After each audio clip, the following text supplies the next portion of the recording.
জাহান্নামে একবার গেলে কি পরে কেউ জান্নাতে যেতে পারবে? হ্যাঁ পারবে।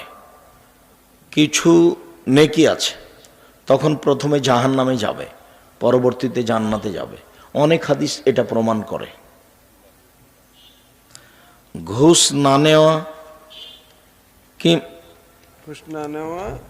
কিংবা ঘুষ নিয়ে দান করে দেওয়া কোনটা উত্তম? ঘুষ নিয়ে দান করে দেওয়া। না, ওই পথে যাবেন না, ওতে সহজ করে দেখার প্রয়োজন নেই। নিরুপায় হয়ে টাকা রাখছেন, এইটার যে টাকাটা বাড়ছে সেটা আপনি ব্যাংকে না রেখে নিয়ে নেন, নিয়ে ফকির মিসকিনকে দিয়ে দেন নেকি ছাড়াই, এতে আল্লাহর একটা দয়া হতে পারে। কি এটা? সাধারণ মানুষের ইমামতির জন্য কতটুকু যোগ্যতা